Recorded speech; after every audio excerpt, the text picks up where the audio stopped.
What if I told you that when Bumpy Johnson walked out of Alcatraz in 1963, Harlem threw him a hero's welcome, but he was returning to a neighborhood he no longer controlled?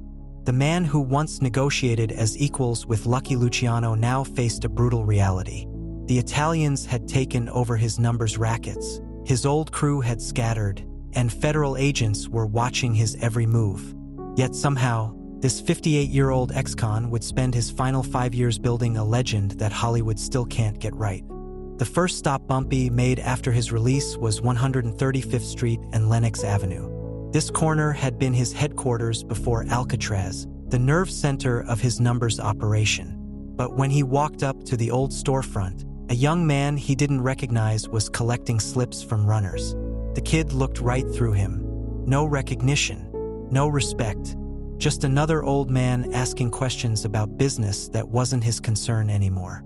This scene played out across Harlem in the weeks following his return. The neighborhood looked the same on the surface, but the power structure had completely shifted. Fat Tony Salerno from the Genovese family now controlled the policy wheels that Bumpy had operated independently for decades. Joe Adonis had his hands in every major gambling operation north of 110th Street. These weren't partnerships or negotiations between equals. They were orders from downtown bosses to uptown operators. The mathematics of Harlem crime had fundamentally changed during those 11 years behind bars. Where Bumpy once set his own odds and kept his own books, Italian families now demanded tribute from every significant gambling operation. The numbers runners who used to report directly to Bumpy's lieutenants now answered to capos who had never set foot in Harlem except to collect money. The profits flowed south to social clubs in Little Italy, leaving Harlem with a smaller cut of its own action. Even more devastating was the human cost of his absence. Charlie White, his most trusted enforcer, had died of a heart attack in 1958. Jimmy Glasses Thompson had moved his family to Detroit after a shooting. 3 of his former numbers writers had switched to working for Vincent, the Chin Gigantes operation, simply because they needed to eat. The men who remained loyal to Bumpy's memory had spent 11 years surviving without him, developing new relationships and obligations that couldn't be easily broken. The federal presence added another layer of complexity that hadn't existed before his imprisonment. Bureau agents now maintained regular surveillance on known gambling locations. They photographed everyone entering certain barbershops and restaurants. They tracked license plates and monitored phone calls. The casual violence that had once settled territorial disputes was now impossible. Every confrontation risked bringing federal heat that the Italian families wanted to avoid. Young hustlers had claimed street corners that Bumpy considered his territory. These men had grown up during his absence, learning the game from different teachers with different methods. They respected his reputation as history, but they didn't see him as their boss. Some had never heard detailed stories about his pre-prison operations. Others dismissed him as an old-timer whose time had passed while they were building their own networks. Walking through the Apollo Theater district, Bumpy encountered bookmakers who politely acknowledged his presence but made it clear they already had arrangements with other people. Pool halls where he once held court now hosted meetings he wasn't invited to join. The barbershop at 132nd Street where he used to discuss business had new owners who didn't know about his previous relationship with the space. The Italian families had systematically replaced his infrastructure with their own during his imprisonment. They installed their own collectors, their own enforcers, their own accountants. The policy banks he once operated now required approval from downtown before changing odds or adding new games. His old safe houses were being used by different crews for different purposes. The network of informants and lookouts he had cultivated over decades had been absorbed into other organizations. But something interesting happened during those first conversations with Fat Tony Salerno's representatives. They didn't dismiss him or treat him as irrelevant. They offered him a position, not as an equal partner, but as a respected subordinate who could help maintain order in Harlem's black community. They recognized that his reputation still carried weight where it mattered most. The offer revealed both his diminished power and his remaining value. He couldn't simply restart his old operation or reclaim his former territory. Those days were finished. But he also wasn't just another ex-con looking for work. His name still opened doors and commanded attention from both criminals and civilians. The Italians needed someone who could navigate Harlem's complex social and political landscape without creating unnecessary problems. This wasn't the homecoming Bumpy had imagined during those long nights in his Alcatraz cell. He had returned to find his empire divided among other men, his methods outdated by new surveillance techniques, and his former independence replaced by the need to seek permission from bosses who had never lived in Harlem. But he had also discovered that his reputation had survived his absence and could still be converted into influence, even if not the absolute control he once wielded. The real question facing Bumpy Johnson in 1963 wasn't whether he could reclaim his old power. That ship had sailed years earlier. The question was whether he could build something new from the respect he still commanded, operating within constraints that would have been unthinkable during his pre-prison reign. His next moves would determine whether he became a figurehead trading on past glory or found a way to wield genuine influence in this transformed landscape. The train pulled into Pennsylvania Station on October 1st, 1963, carrying passenger 1117 AZ back to New York. Word had spread through Harlem that Bumpy Johnson was coming home. What happened next surprised even veteran police officers who had been watching organized crime for decades. Hundreds of people lined the streets from Penn Station to 125th Street.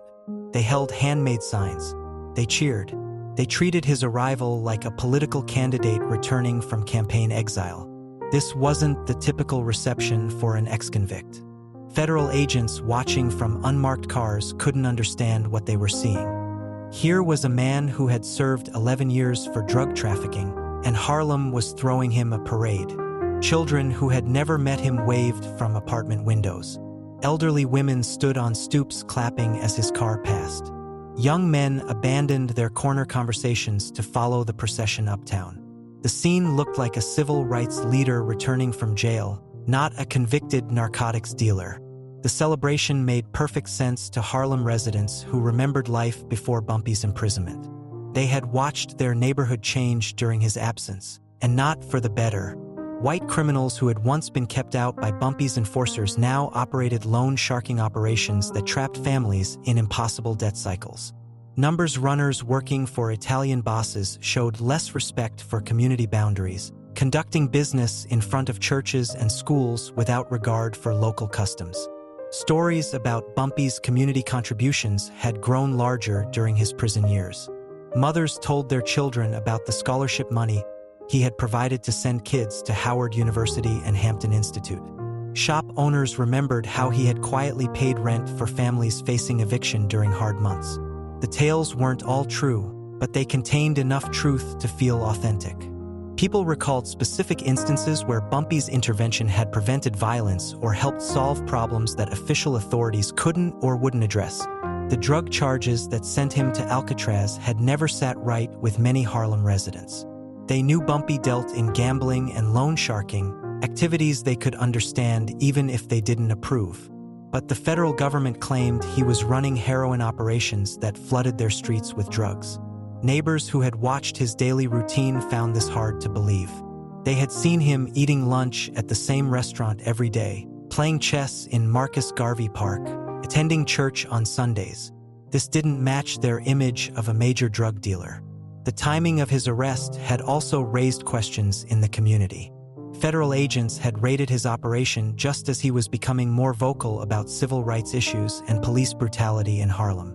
Some residents saw this as punishment for stepping outside the boundaries that white authorities preferred to maintain around black crime bosses. They believed the government wanted him removed not just for criminal activity, but for becoming too influential in legitimate community affairs. Without Bumpy's oversight, Harlem had become more chaotic and exploitative. The Italian families who took over his operations cared only about profits, not about maintaining the delicate social balance that kept neighborhoods functioning. Loan sharks charged higher interest rates and used more violent collection methods. Numbers runners showed less discretion about where and when they conducted business. The informal rules that had governed street-level crime broke down, creating more friction with residents and police. Violence had also increased during his absence. Territorial disputes that Bumpy might have settled through negotiation now escalated into shootings. Young criminals, without his guidance, made reckless decisions that brought unwanted attention from federal agents. The steady hand that had once managed criminal activity to minimize its impact on civilian life was gone, and everyone felt the difference. The welcome also reflected genuine affection for Bumpy as a personality. He had always been accessible to ordinary residents in ways that other crime bosses weren't. People could approach him on the street with problems or complaints. He listened to grievances about how criminal activity was affecting their lives and often took steps to address legitimate concerns. This wasn't just public relations. Bumpy understood that his long-term success depended on maintaining community support. His return offered hope that some stability might be restored to Harlem's underground economy. Residents didn't necessarily want more crime, but they preferred crime that followed certain rules and showed respect for community boundaries. They wanted someone who understood local customs and relationships, not distant bosses who saw Harlem only as territory to be exploited. The crowd that gathered for his homecoming represented a political constituency that most people didn't recognize existed. These weren't criminals or gang members. They were working families, church members, shop owners, and community leaders who saw Bumpy as someone who had protected their interests when official authorities failed them. Their enthusiasm revealed something important about his actual role in Harlem society. This grassroots support would become his most valuable asset during the complicated years ahead. While the Italian families controlled the criminal infrastructure, Bumpy still commanded genuine loyalty from the people who lived in the neighborhoods where that infrastructure operated. The difference between having community backing and operating without it would prove crucial as he worked to rebuild his influence in a transformed criminal landscape.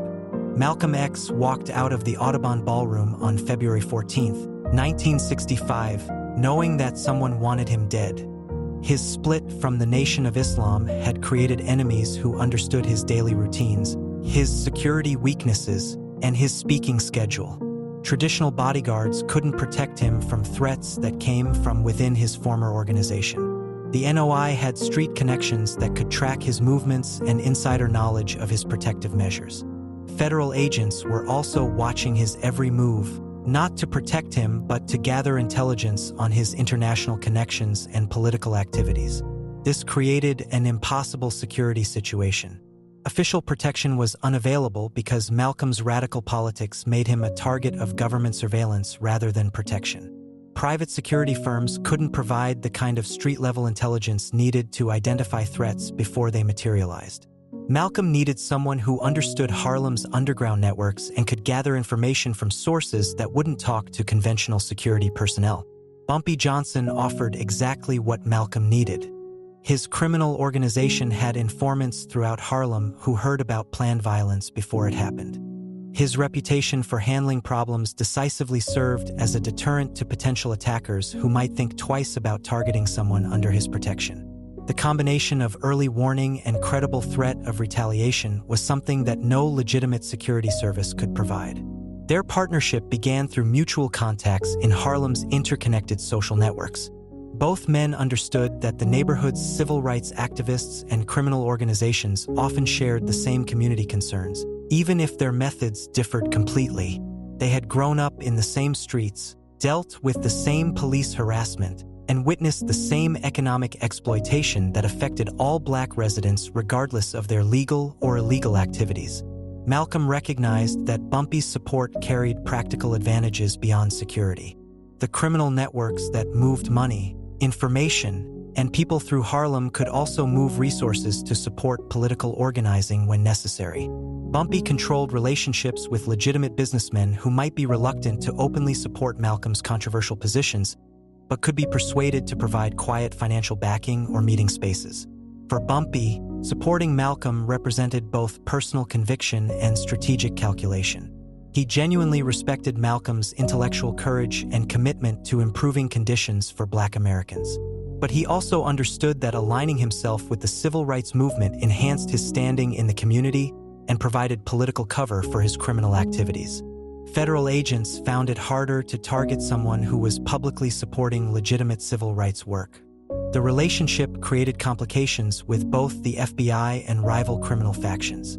Federal surveillance of Malcolm inevitably captured Bumpy in photographs and wiretapped conversations, adding another layer of law enforcement attention to his activities. Some Italian crime bosses worried that Bumpy's political connections might make him too visible and bring unwanted scrutiny to their shared operations in Harlem. Malcolm's international travels and United Nations appearances gave him a platform that concerned government agencies tracking communist influence in the civil rights movement. His meetings with African leaders and Cuban officials raised questions about foreign funding and revolutionary activities. Bumpy's association with someone under this level of federal investigation increased his own risk of prosecution on charges unrelated to his traditional criminal activities. The practical aspects of their cooperation remained largely invisible to outside observers. Bumpy's men provided advanced security sweeps of speaking venues, checking for suspicious individuals or potential ambush locations. They monitored communication channels for threats or intelligence about planned disruptions. They maintained surveillance on known NOI facilities to track movements of people who might pose risks to Malcolm's safety.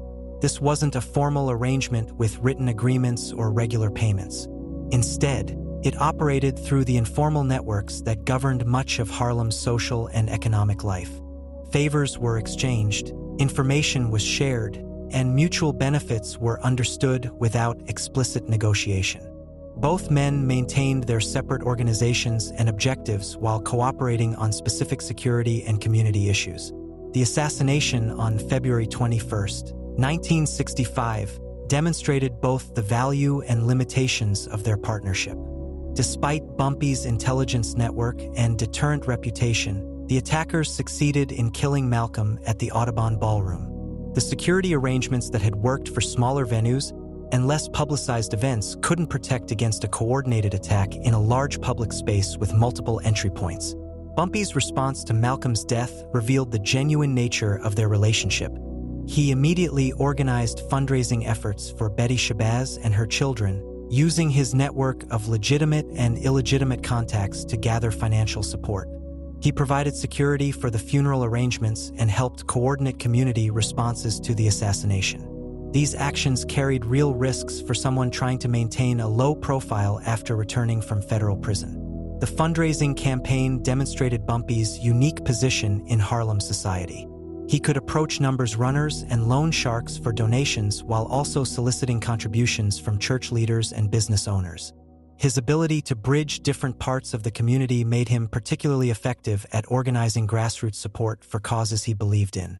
This relationship perfectly illustrated the complexity of Bumpy's role during his final years.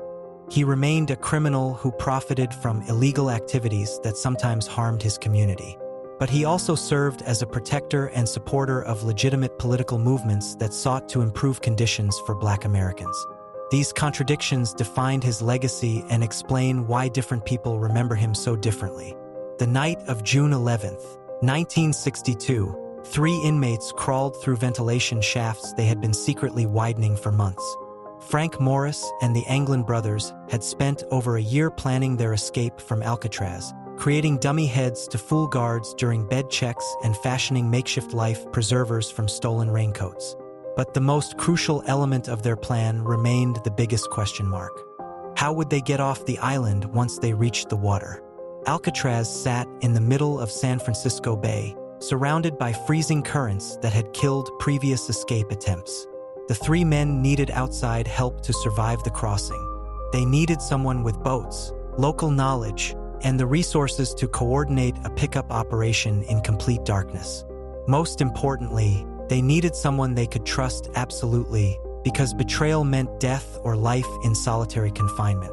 This is where Bumpy Johnson enters the story, though exactly how remains one of the most debated mysteries in prison history.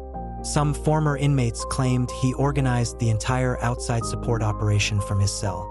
They insisted his criminal connections in San Francisco had positioned boats at predetermined locations, ready to ferry the escapees to safety once they reached the mainland side of the bay. The logistics certainly fit Bumpy's capabilities. His Harlem Numbers operation had connections to organized crime families across the country, including San Francisco. He had spent years building relationships with criminals who specialized in moving people and goods without detection. The kind of precise timing required for a nighttime boat pickup was exactly the type of operation his network had handled countless times for other purposes. Other inmates told completely different stories. They claimed Bumpy had been approached about joining the escape but refused to participate.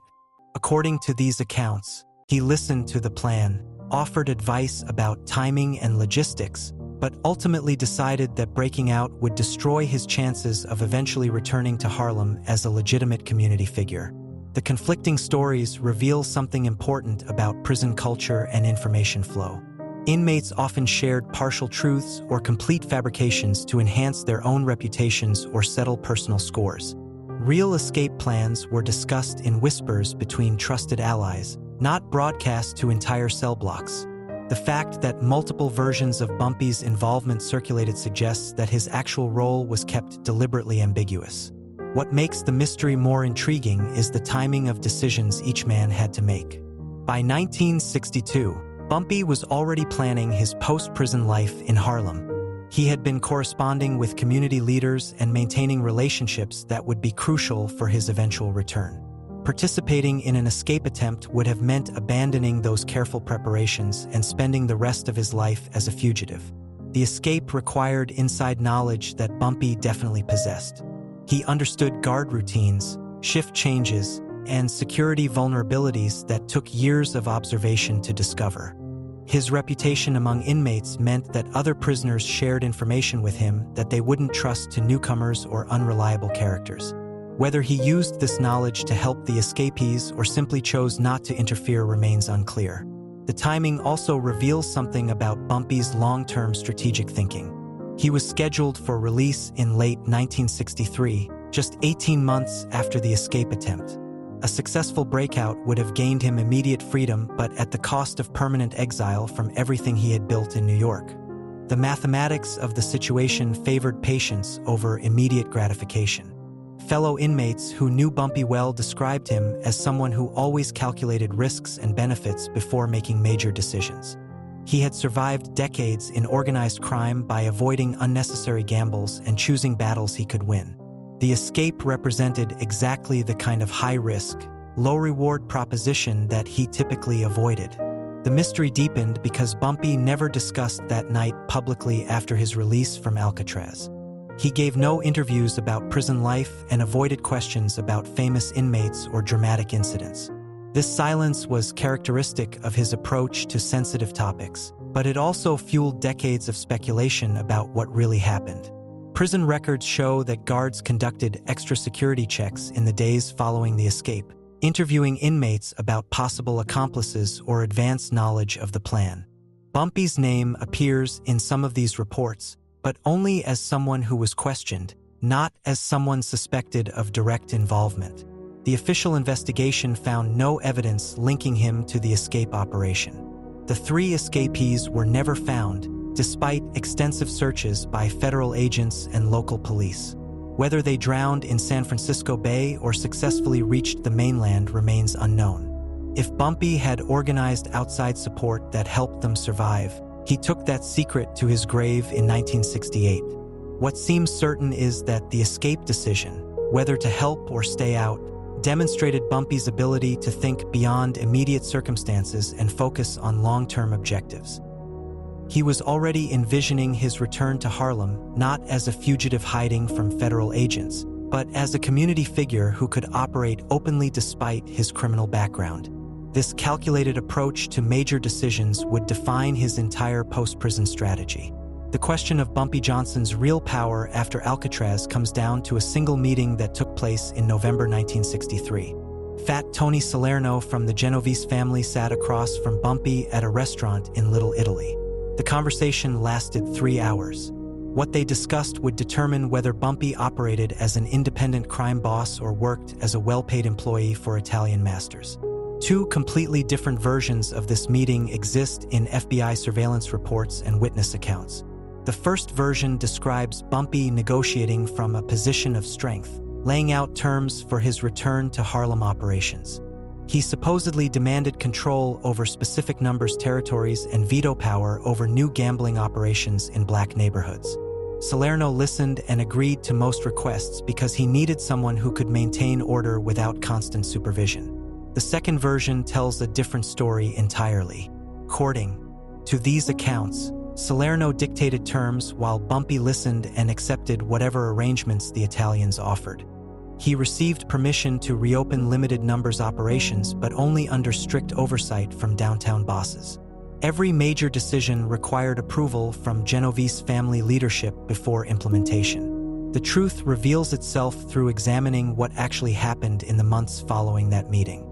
Bumpy reopened his policy operation on 135th Street, but he couldn't set his own odds or change payout structures without permission. The Italian families maintained final authority over pricing and operational decisions. This suggests real limitations on his autonomy that wouldn't have existed during his pre-prison reign. Yet Bumpy also demonstrated genuine influence that went beyond simple employee status. When territorial disputes arose between different crews operating in Harlem, both sides brought their complaints to him for resolution. The Italian bosses respected his decisions in these matters and didn't overrule his judgments about local conflicts. This mediation role required real authority that puppet figures typically don't possess. The financial arrangements provide another window into the power dynamic. Bumpy kept a larger percentage of gambling profits than most operators working under Italian oversight. The Genovese family typically demanded 60% of gross revenues from subsidiary operations, but Bumpy negotiated a 50-50 split that reflected his unique value to their organization.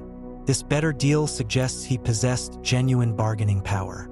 His relationship with law enforcement also differed from typical Italian crime family operations.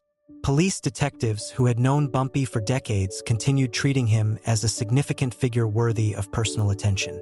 They didn't approach him as just another numbers runner who could be intimidated or dismissed. Federal agents maintained surveillance, suggesting they viewed him as someone making independent decisions, not just following orders from elsewhere.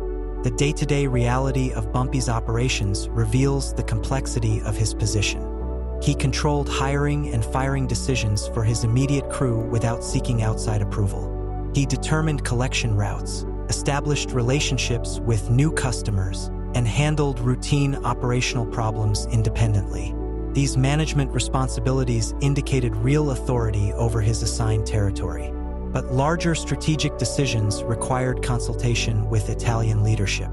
When Bumpy wanted to expand into loan sharking operations that might compete with established Genovese family businesses, he needed permission that sometimes got denied.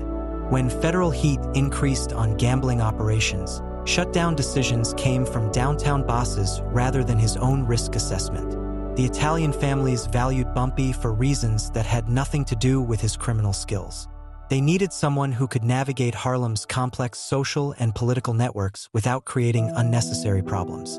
White crime bosses operating in black neighborhoods faced constant friction with residents, community leaders, and local politicians. Bumpy provided legitimacy and social acceptance that made their operations more profitable and less risky. This unique value gave Bumpy leverage to carve out genuine autonomy within the constraints of Italian oversight. He couldn't operate completely independently like he had before prison, but he wielded more real power than typical subordinates in organized crime hierarchies. The arrangement worked because both sides got essential benefits that couldn't be obtained elsewhere. Bumpy's meetings with Italian bosses followed protocols that suggested mutual respect rather than boss-employee relationships. He wasn't summoned for orders but invited for consultations about shared interests. These sessions involved actual negotiations where both parties made concessions and reached agreements. The tone of these interactions reflected Bumpy's special status within the organizational structure. The relationship faced tensions when Bumpy's community involvement conflicted with Italian family priorities. His support for civil rights activities and relationships with legitimate political figures sometimes drew unwanted attention to criminal operations. But the Italians tolerated these complications because they needed Bumpy's community connections more than they feared the additional scrutiny. Other black operators in Harlem definitely functioned as employees rather than partners in their relationships with Italian crime families. They took orders, followed instructions, and accepted whatever terms they were offered. The contrast between their treatment and Bumpy's negotiations demonstrates that his position was genuinely different, even if not completely independent. The reality of Bumpy Johnson's final years defies simple categorization as either autonomous king or powerless puppet. He operated in a gray zone where Italian oversight constrained his decisions but didn't eliminate his genuine authority over significant criminal operations in Harlem. This nuanced arrangement gets lost in both heroic celebrations of his independence and dismissive portrayals of him as merely a front man for white bosses. Frank Lucas built his reputation on a single claim that made him millions of dollars and launched a Hollywood blockbuster. He told the world that Bumpy Johnson was his mentor, his father figure, his direct connection to Harlem's criminal royalty. American Gangster turned this story into movie magic, with Denzel Washington playing Bumpy as Lucas's wise teacher and Russell Crowe chasing the student who surpassed his master. The film made Lucas famous as the heir to Bumpy's empire. There was just one problem. The timeline makes the entire story impossible. Bumpy Johnson entered federal prison in 1952 when Frank Lucas was 19 years old. He remained locked up until October 1963, serving 11 consecutive years behind bars. During this entire period, Bumpy was physically separated from Harlem by thousands of miles and multiple layers of federal security. He couldn't mentor anyone from his cell at Alcatraz or the federal penitentiary in Kansas where he spent most of his sentence. Lucas was barely out of his teens when Bumpy disappeared into the federal prison system. By the time Bumpy returned to Harlem in 1963, Lucas had spent his entire adult criminal apprenticeship learning from other people, working for different bosses, developing his own methods and connections. He was 29 years old and had been operating independently for nearly a decade. The mathematics of their relationship become even more problematic when you consider Bumpy's actual activities after his release from prison. He spent his final 5 years rebuilding his own organization, negotiating with Italian crime families, supporting Malcolm X, and managing his complex relationship with federal surveillance. He died in July 1968, less than 5 years after his return to Harlem. This narrow window of opportunity makes Lucas's claims about extensive mentorship and close personal relationship extremely difficult to support. Even if they had worked together during Bumpy's final years, Lucas would have been an experienced criminal in his 30s, not the young protege learning the business that he described in interviews and court testimony. Mamie Hatcher Johnson spent those final years as Bumpy's wife and closest confidant.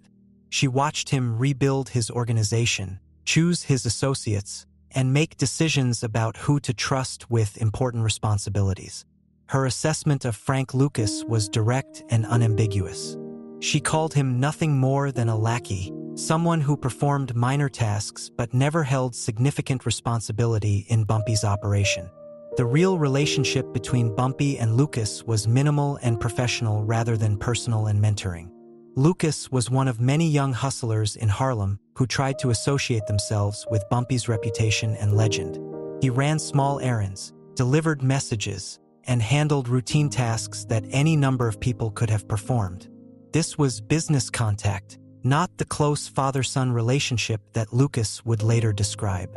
After Bumpy's death in 1968, Lucas began claiming a much closer relationship with the legendary crime boss. He told stories about private conversations, personal advice, and special training that supposedly prepared him to take over Harlem's drug trade. These stories grew more detailed and dramatic over time, especially as Lucas's own criminal career expanded and attracted media attention. Hollywood needed a compelling narrative for American Gangster that would connect Lucas to Harlem's criminal history and give his story more dramatic weight. The idea of a young protege learning from an aging master and then surpassing his teacher provided exactly the kind of character development that makes good movies. The fact that this relationship never existed didn't stop screenwriters from creating it. The fabrication worked because most people had no way to verify the details of relationships between criminals in 1960s Harlem. Bumpy was dead and couldn't contradict Lucas's version of events. Other people who might have known the truth were either dead, in prison, or had no interest in publicly discussing their own criminal activities. Lucas's false claims about mentorship served multiple purposes for his criminal career and legal defense. Associating himself with Bumpy's reputation gave him credibility with other criminals and enhanced his status in Harlem's drug trade.